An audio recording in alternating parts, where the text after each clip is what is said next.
Did you know that the feud between Diddy and Tupac wasn't just about music, but also a personal betrayal that turned into an all-out war in hip-hop?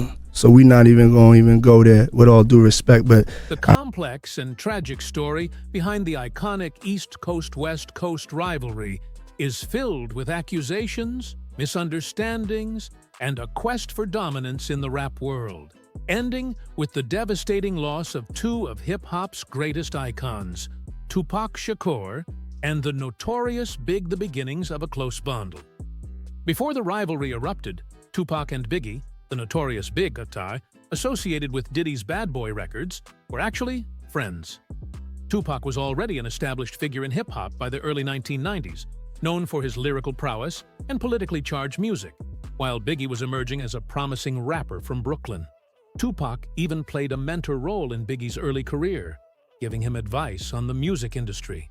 But the friendship would be short-lived, with both the personal and professional relationship between Tupac and Biggie, and between the labels they represented, spiraling into chaos.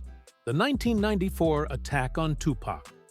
The turning point came in November 1994, when Tupac was shot 5 times in the lobby of Quad Recording Studios in Manhattan. Tupac survived, but was understandably shaken and felt betrayed by the people he thought were friends. He believed the ambush was a setup and pointed fingers at Biggie and Diddy, accusing them of having prior knowledge of the attack, even though both denied any involvement. The attack planted a deep seed of distrust in Tupac, leading him to believe that Biggie and Diddy had betrayed him. This sense of betrayal fueled Tupac's anger and drove a wedge between him and Biggie. For Tupac, it wasn't just about the shooting. It was about the feeling that people he once trusted may have been part of a plot against him.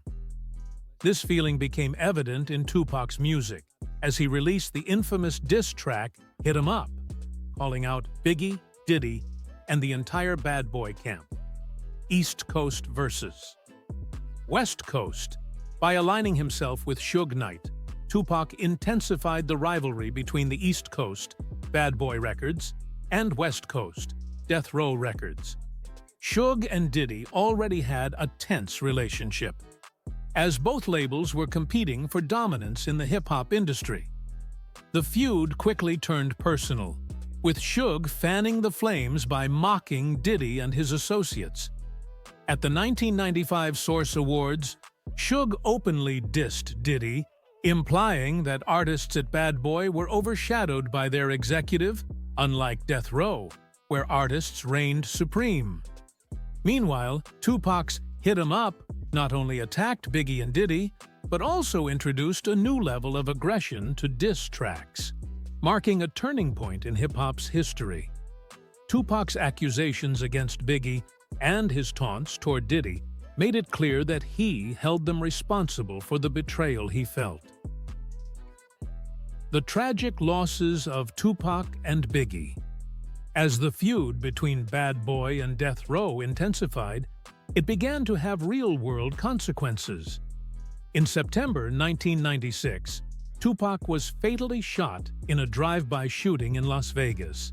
While there have been multiple theories about who was responsible, his murder remains unsolved. Less than a year later, in March 1997, Biggie was also killed in a drive-by shooting in Los Angeles, shortly before the release of his album, Life After Death.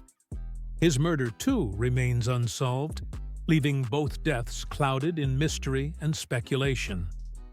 Many believed that the East Coast-West Coast rivalry contributed to the violent end of both rappers' lives. The ongoing hostility between Bad Boy and Death Row Records, combined with the media's sensationalized coverage, created a volatile environment that ultimately proved deadly.